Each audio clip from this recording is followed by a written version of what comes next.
pendapat Bang Samsul ini tentang kos politik sebetulnya yang makin mengecil, Benar. masyarakat makin cerdas, ini salah sebetulnya kalau saya bilang itu. Apa ya? Karena memang apa ya? Aku tetap seperti yang kemarin. Pemimpin ke depan ini yang dilakukan ini harus punya uang, Bang. Oke, hari ini banyak calon-calon kepala desa yang ternyata tidak punya persiapan uang, tapi berani maju. Bang, ini mohon maaf ya. Partai politik yang abang sebutkan tadi, anak muda yang dipimpin oleh muda partai politik. Ini demokrasi kita ini kan seperti rumah kaca jadi abang. Baik partai politik, rumah kaca kita bisa melihat itu apa yang dilakukan mereka di sana. Cuman kita nggak bisa nggak bisa menyampaikan gitu. Apa rumah kacanya? Misalnya partai politik, anak-anak muda mau maju misalnya di pilkada Bupati Langkat di 2024. Kos yang diminta partai politik itu kita tahu semua.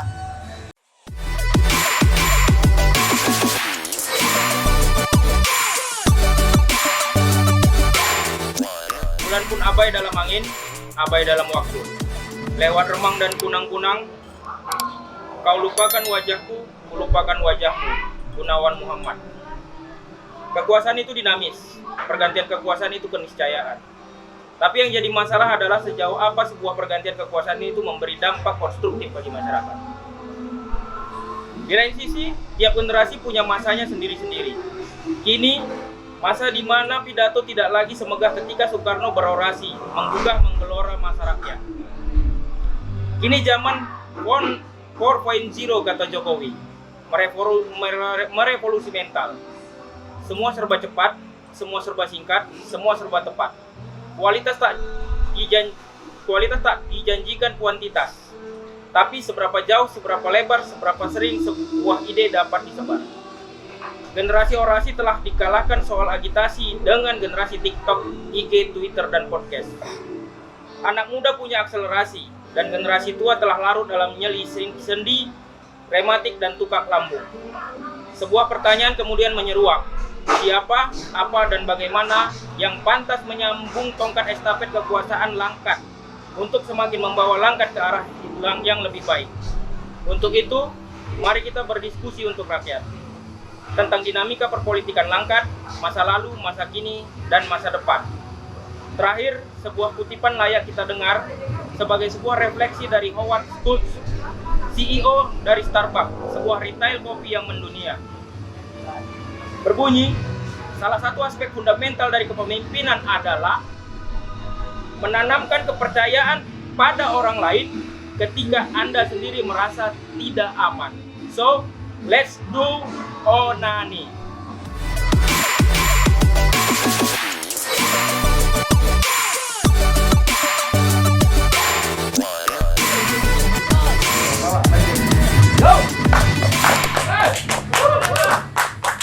Jadi kalau pandangan saya berkenaan tentang tema hari ini, yaitu tentang pemimpin masa lalu, masa kini, dan masa depan. Kita nggak bisa juga harus mengingat yang masa lalu. Artinya demokrasi yang kita gagas ini, saya harus mengulasnya dulu gitu. Secara etimologis demokrasi itu kan dari bahasa Yunani, yaitu demos dan kratos.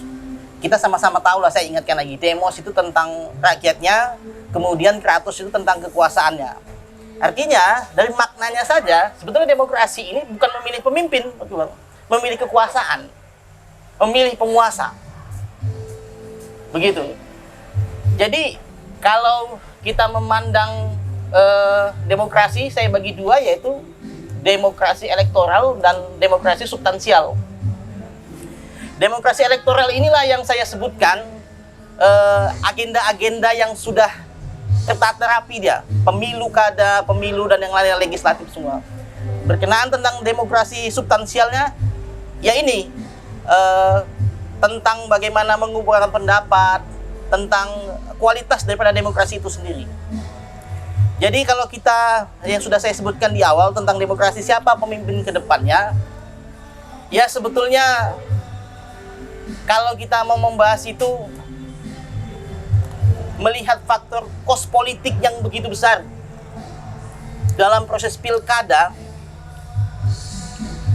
seperti yang disebutkan bupati mana itu, gajinya cuma 4 juta bupati ini. Gajinya 4 juta.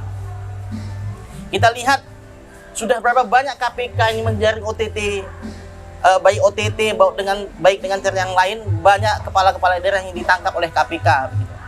Saya kira pasca Orde Baru reformasi ini perlu dievaluasi begitu. Saya memandang itu dulu sih gitu. Sebelum saya menunjukkan siapa yang sebetulnya yang pantas memimpin Langkat ke depan, saya buka dulu dengan itu. Pokoknya aku tetap berprinsip aku tetap seperti yang kemarin. Pemimpin ke depan ini yang di Langkat ini harus punya uang, Bang. Aku tetap pada itu. Jadi apapun kita bilang, kalau nggak ada uangnya nggak akan sampai pemilihan yang akan datang, nggak akan bisa menang kalau nggak ada uang.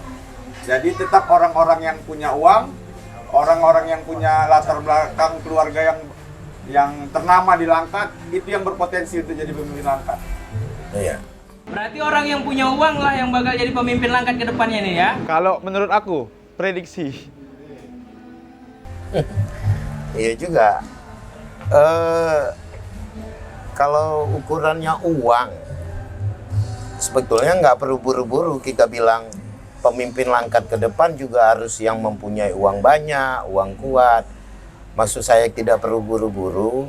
Ini kan Kabupaten Langkat. Langkat ini masih punya histori-histori di mana seseorang yang bertalenta kepemimpinan masih diinginkan masyarakat untuk memimpin. Politik elektoral, politik substansial itu kan pilihan gitu ya, pilihan. Di dalam elektoral ada substansial, di dalam substansial sistemnya elektoral. Itu nggak bisa lepas. Jadi mau kita terminologikan kayak manapun, yang jelas besok kita akan diuji kemampuan demokrasi kita secara real, di mana masyarakat desa harus memilih pemimpinnya. Oke, hari ini banyak calon-calon kepala desa yang ternyata tidak punya persiapan uang, tapi berani maju. Nah, kalau kita mau bilang, ini kan nanti begini ya, 2022 ini adalah cermin besar bagi 140 misalnya, atau yang melakukan pilkada hari ini tidak seluruhnya. 126 desa yang melakukan pemilihan kepala desa secara langsung, ini akan menjadi cermin pilkada 2024.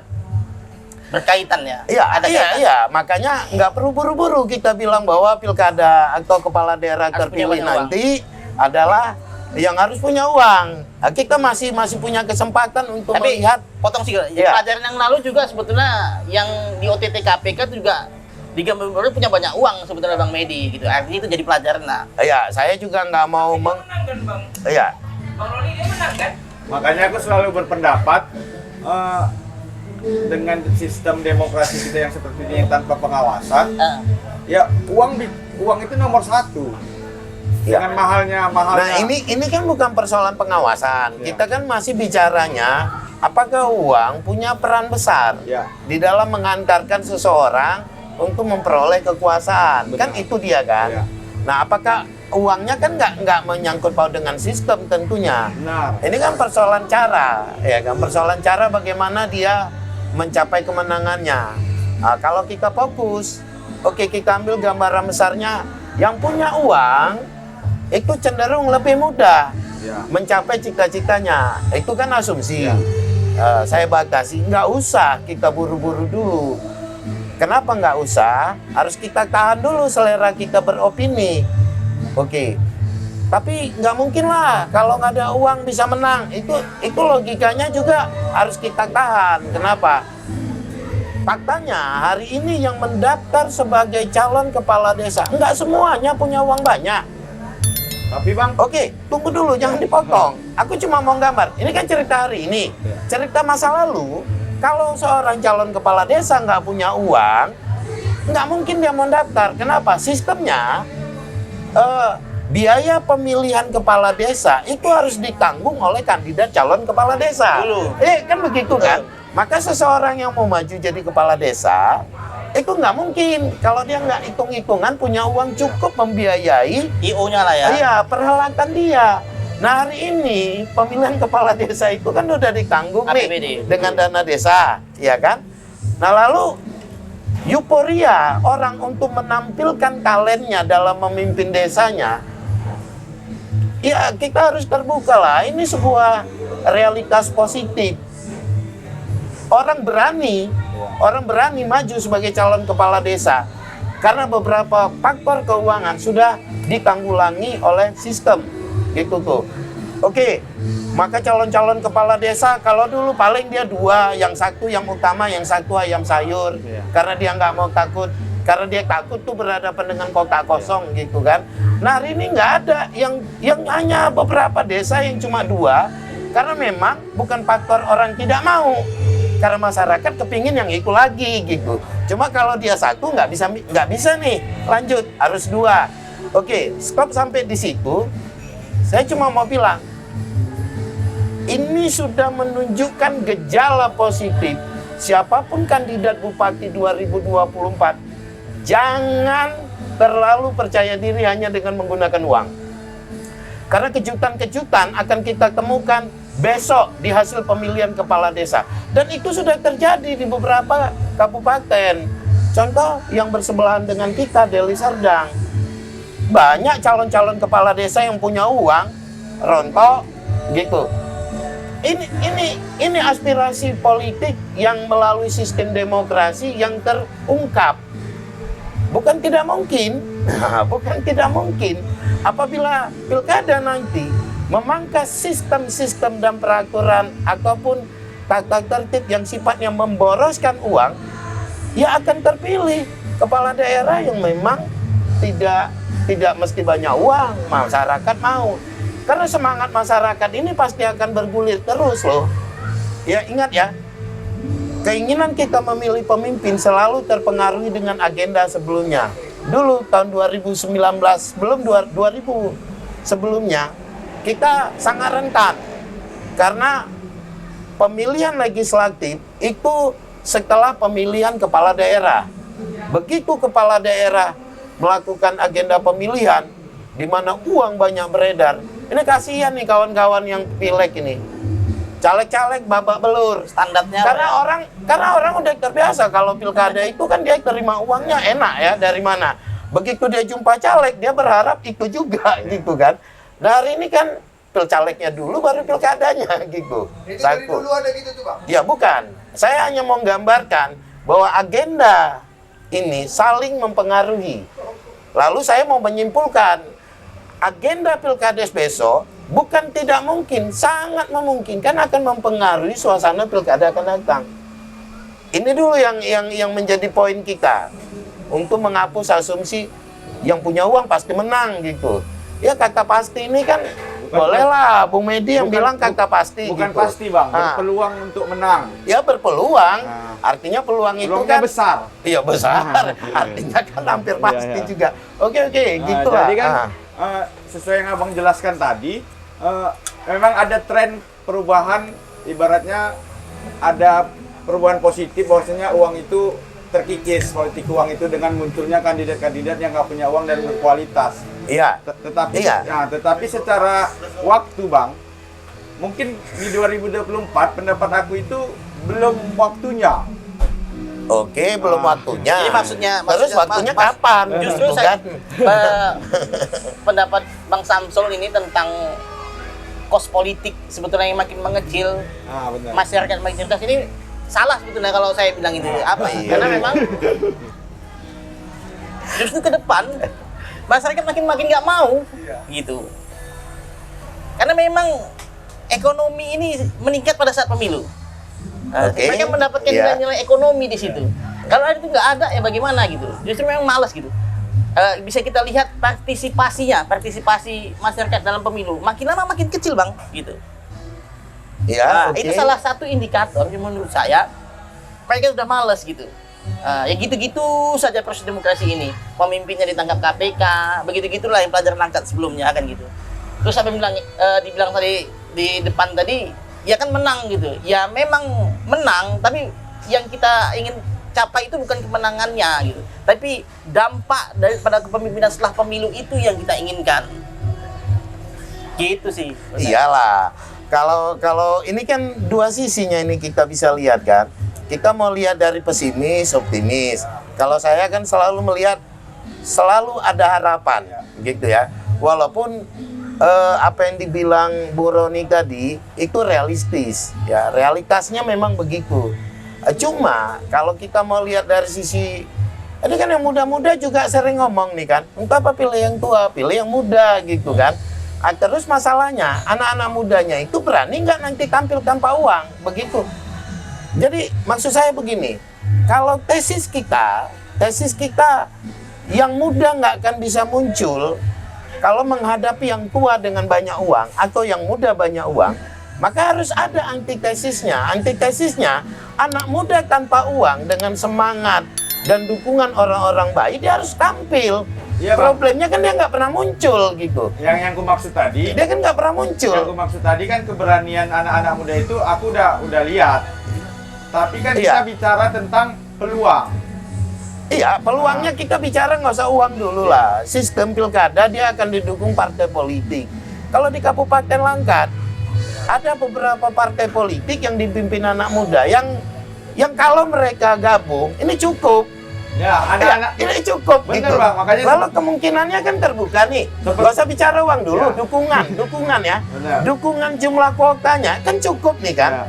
Ya. Partai-partai yang dipimpin anak muda hari ini kalau bergabung maka dia akan mencukupi kuota pengusulan calon bupatinya. Seperti yang Abang bilang tadi, Bang. Iya kan? Anak muda itu yang sekarang jadi Bang. pemimpin-pemimpin partai itu semua rata-rata punya uang. Iya. Kan gitu kan? Semua rata-rata punya uang. Dan seperti yang bilang, anak muda juga kalau nggak berpikiran muda juga percuma karena dia mewarisin senior-senior yang Abang bilang tadi. Jadi tetap siapapun dia, muda, tua harus punya uang kalau menurutku, Bang. Bang, ini mohon maaf ya.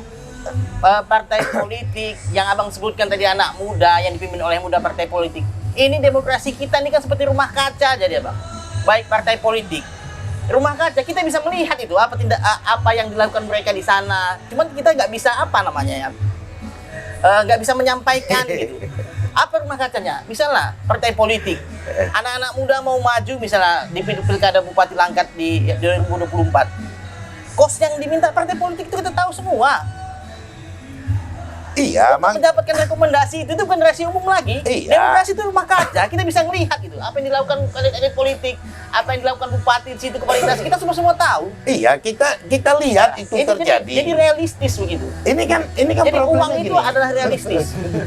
Ini kan problemnya gini ya. Ini kan problemnya gini. Tadi kalau yang kutangkap dari Bung Medi kan begini. Ini yang berpeluang besar menang adalah orang yang mengandalkan atau memiliki modal uang yang banyak gitu. Ini kan tesisnya. Ya. Maksudnya, nah kita harus munculkan antitesisnya. Ya. Kenapa harus orang yang banyak? Oke, kita ikuti dulu alurnya. Salah satu cara seorang kandidat bupati dan wakil bupati maju adalah dukungan partai. Nah, terus antitesisnya banyak pimpinan-pimpinan partai yang orang muda nih di Langkat. Ya. Ya, pasti kan? Pasti. Yang kalau kita hitung-hitung, kita kan nggak mau promosi partainya ya. ya, belum musim pemilu. Nggak ada juga untungnya sama kita gitu. Karena kita nggak ada yang orang partai politik hari ini. Purnawirawan juga. Jadi antitesisnya kalau partai-partai muda yang dipimpin orang muda ini berkolaborasi kemudian menghimpun dukungan, dapat ini satu. Satu tahun Setidaknya ada antitesis bahwa nggak mesti yang banyak uang kok. Satu dulu munculkan. Ya pasti dia akan berhadapan dengan orang banyak uang. Kan masih ada juga partai yang orientasinya mesti modal gitu. Ya kalau begitu kan kesempatan bagi yang muda untuk membuktikan yang benar ini tesis tentang yang banyak uang. Atau kita buktikan antitesis kita, enggak yang banyak uang yang mesti menang. Makanya cerminnya saya bilang, pilkada besok ini akan membuktikan berapa persen yang memang modal uangnya banyak tapi kalah, dan berapa persen juga yang modal uangnya banyak mencapai kemenangannya gitu. Tapi Ini kan persoalan tesis dan antitesis gitu ya kan. Tapi sebelumnya para speaker, coba ini ada pertanyaan. Mungkin tidak sebuah kontestasi politik digelar tanpa uang. Tidak mungkin. Ya. Dengan tunggu, dengan kata lain, jika tidak mungkin, siapakah yang seharusnya menanggung kebutuhan uang atas kontestasi politik itu, dan sebaiknya dalam fungsi apa uang itu disediakan dan diadakan untuk sebuah kontestasi politik? Iyalah, kalau perhelatan apapun itu nggak usahkan politik lah kan. Saya pun kalau ngundang Bung Medi, Bung Roni ke rumah kan udah modal itu kan. Ada teh manis, ada gula. Mungkin istri saya buat keripik. Itu kan uang itu kan datang karena ada perhelatan begitu ya. Nah, perhelatan politik yang mungkin di luar kebutuhan real, ada kebutuhan sampingan, mungkin ongkos yang datang, mungkin bagaimana menyenangkan yang datang. Menyenangkan ini kan juga butuh modal, sama kayak orang pacaran kan. Modalnya sebenarnya kalau dia cuma ongkos ke rumah calon mertuanya, rendah kosnya. Tapi karena ada misi untuk menyenangkan, di situ mahalnya gitu kan. Bagaimana dia dapat kesan baik, bagaimana dia kemudian nanti bakal didukung menjadi calon menantu yang baik. Kan persoalan itunya ini yang mau dihitung kan. Ya makanya kan kita kan mau hitung sekarang itu kan seperti yang bilang tadi, Bang. Kalau calon yang nggak punya itu yang maju itu pasti ada dan bisa dan berpeluang. Iya. Tapi Masalahnya, Mas tunggu dulu. Masalahnya kita nggak usah bahas siapa yang punya modal uang yang menang. Memang masyarakat kita mau cari uang dalam agenda itu. nah itu yang harus kita perbaiki, Bang. Makanya Nggak usah diperbaiki, biarin aja. Nggak bisa diperbaiki. Kalau masyarakat udah nggak mau uang, kita bingung jalankan politik ini gimana gitu. Memang di situ kan. Ini kan bicaranya tadi kan peluangnya. Tadi ya kan? sebetulnya Bang, kita Ah. masih dikasih rule of game, aturan main itu tanpa partai politik lah. Ada namanya pencalon apa namanya? Independen. Independen. Ah. Artinya bisa kita pencalonan itu dengan kos politik rendah, yaitu dengan pencalonan independen. Tapi begitu pun seperti yang bilang Bang Samsul, ya apa ideal gitu kalau calon bupati cuma masang spanduk satu setiap kecamatan, kan nggak ideal gitu. Iya enggak. Artinya itu aja sudah dihitung kos politik Iya. begitu. Itu kan terlihat dari luar aja calon independen itu lebih hemat. Iya. Secara praktek ternyata kosnya 2 kali lipat. Susah loh menghadirkan orang ketika verifikasi faktual yang tidak dikendalikan oleh infrastruktur Ya. partai. Dia harus hadir masing-masing. Kos biaya TS, operasional, pengumpul, yang dikumpulkan lagi nggak ada ikatan partai. Ternyata ini yang membuat banyak calon independen juga nggak sanggup. Ini faktanya, makanya kos tadi memang harus besar, nggak usah dikurang-kurangi, bener aja. Saya pun nggak setuju itu dikurangi. Ya, makanya kan Tapi kalau dikurangi, sayanya mau di mana? Gitu. Bagus ini tambah Kita cari makannya, kadang di situ berarti kan. Bang Samsul kadang cari makan di politik. Iya. Di perhelatan tadi, Bang. Bukan cari makan di politik gitu ya. Maksudnya gini, kalau ada orang pesta, saya ambil bagian dapat hasil tuh biasa. Misalnya apa saya mau cuci piring, mungkin saya jual mainan di depannya kan. Saya kan penjual mainan-mainan di kala pesta ada gitu kan. Enggak mempengaruhi yang pesta loh. Iya. Yang pesta duduk aja di pelaminan, kamu datang aja. Saya kan cuma jual mainan. Ya syukur-syukur ada yang nyamperin gitu kan. Ya jasa tadi kan. Kacau. Tapi memang ada provinsi gitu ya. Ya itu ada, karena yang lain nggak memungkinkan gitu kan. Jadi apalah persoalan uang tadi, yang paling banyak uang atau yang modal cukup uang itu potensially akan menang. Iya, iya. Cuma jangan dipahami dulu seolah-olah semua dibayarin gitu. Itu loh yang dibatasi.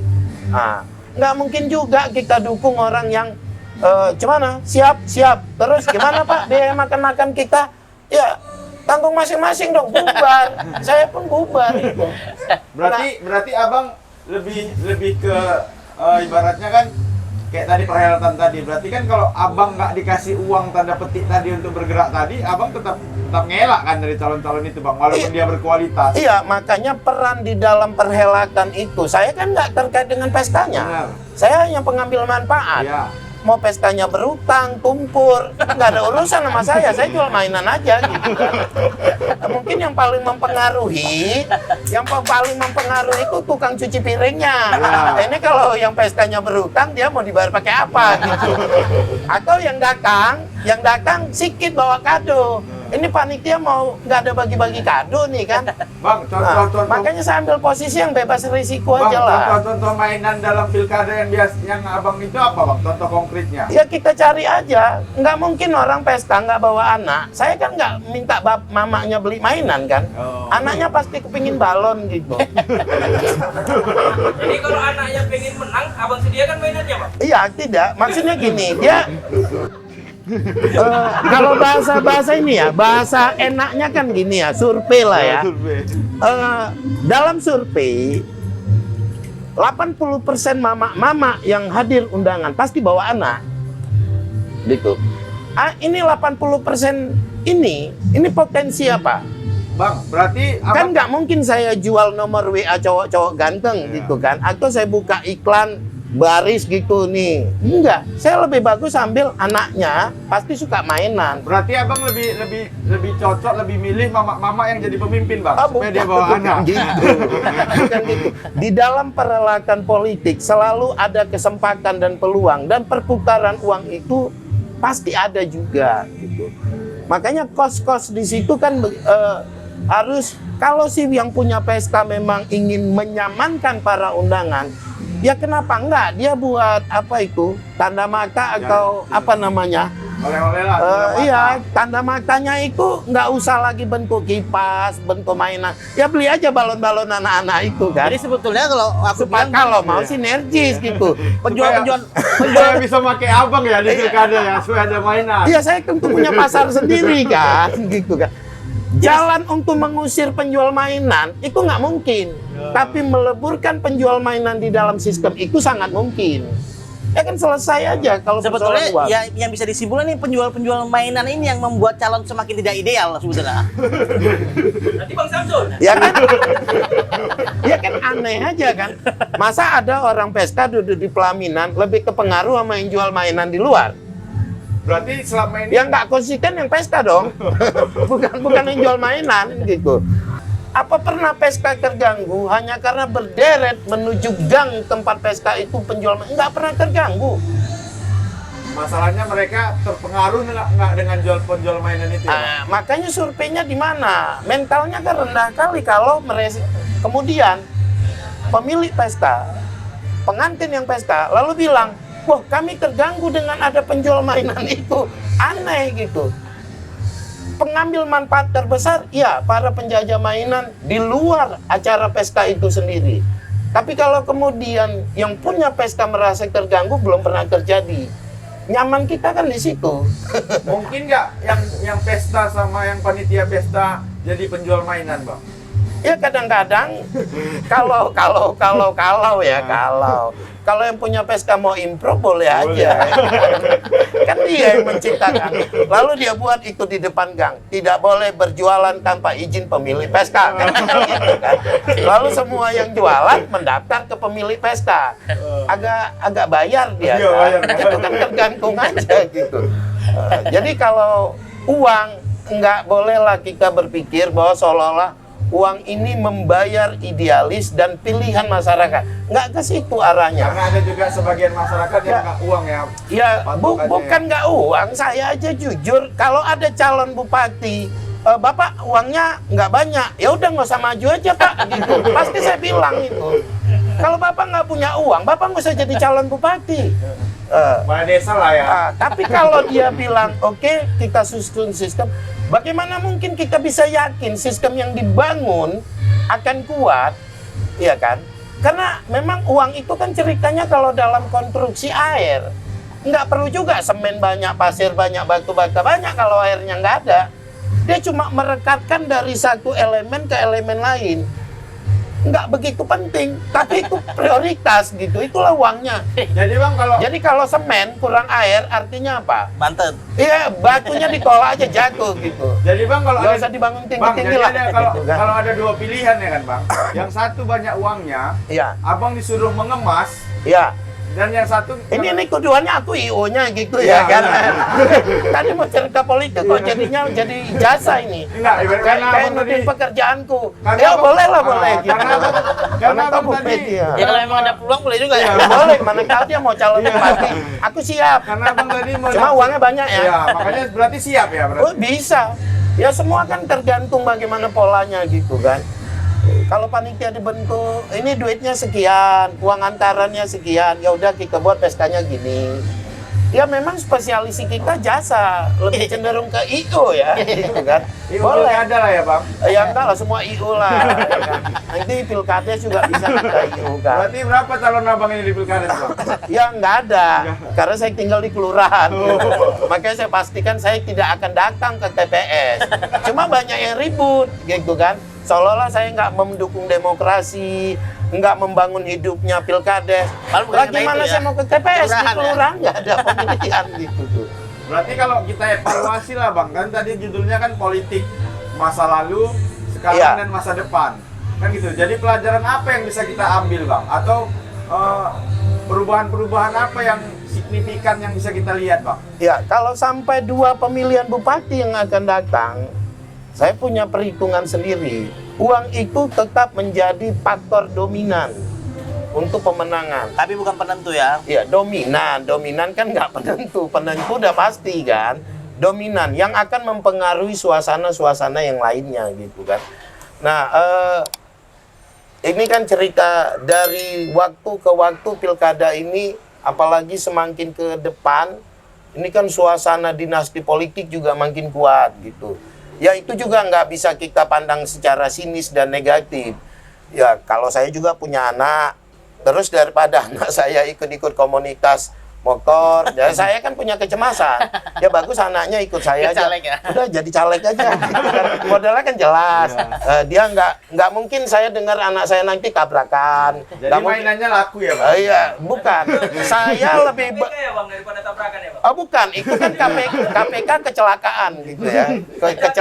Kecelakaan perbuatan. Iya. Maksudnya saya menginvestasikan uang saya kepingin anak saya sukses. Ukurannya kan ada. Nah, saya investasikan untuk dia jadi. Karena suasana politik kan lebih bisa diukur dengan hal yang dominan tadi. Saya hitung-hitung berapa biayanya, berapa biaya. Kalau dia buat perusahaan juga mungkin kumpul. Itu yang saya perhatikan dari beberapa. Investasikan dia jadi, mungkin bakat dia bolos sekolah, bakat dia payah belajar, mungkin bakat dia di kepemimpinan lebih menonjol. Maka bagus dia jadi politisi atau jadi kepala daerah, gitu maksudnya. Ya kan? Kan masuk akal gitu kan. Jadi politik dinasti itu juga nggak boleh dipandang secara sinis dan nggak boleh dipandang secara negatif. Mungkin itu niat baik orang tuanya untuk menyelamatkan anaknya daripada faktor-faktor di luar yang lebih berbahaya gitu. Ya belaan aku gitulah supaya banyak nanti yang datang kan.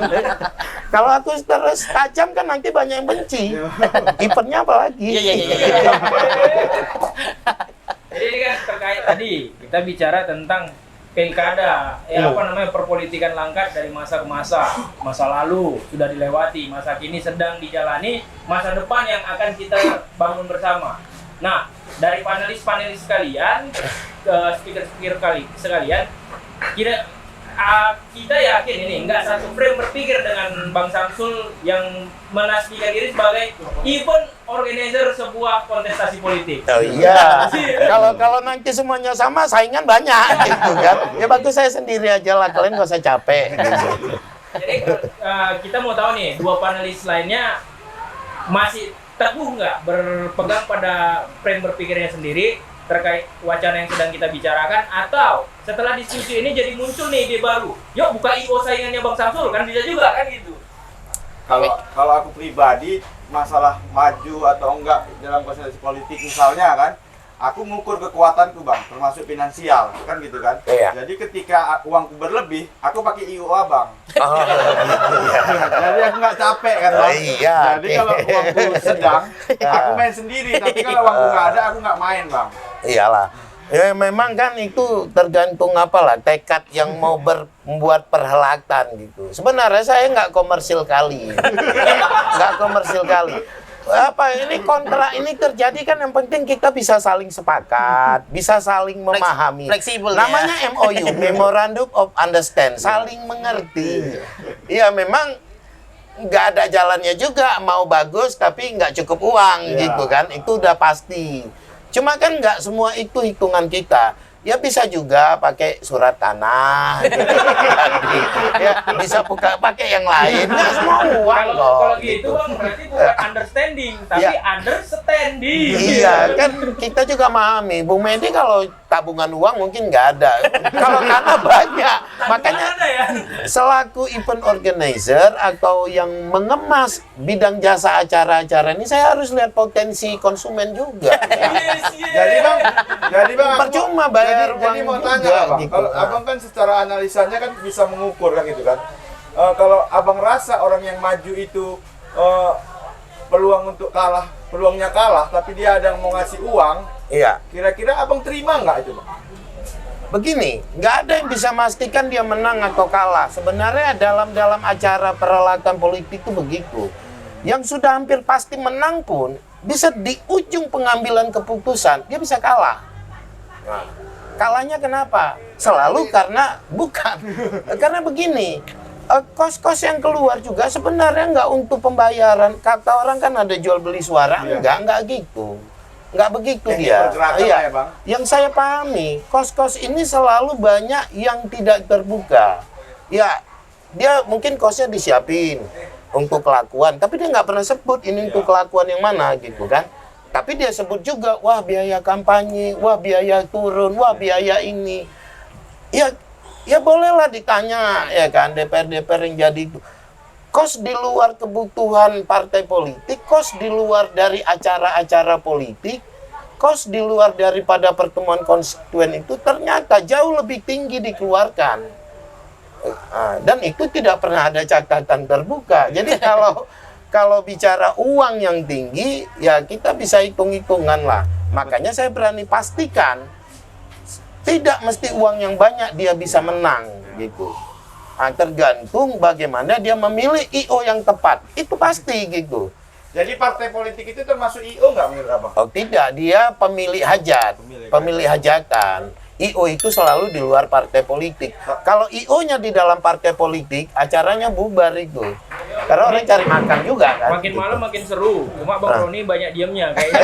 Iya, Bang Roni lagi Kita cerimu betulnya ini. mau dengerin Cuma dia ini ini, ya kan? Mau Ini, dengerin Bang, dia ini. Ini produser dananya terbatas kan. Ini Ah. pun belum apa kan acaranya Jadi- ini pun dana pribadi. Gitu, Iya, kan. iya. Tapi ke depannya kalau mana tahu kan calon-calon yang mau maju itu yang katanya harus berduit itu mau pakai kita juga, kita siap jadi saingan Bang Samsul. Kan gitu. Jadi kita tertegun sebetulnya lihat Bang Samsul ini kan.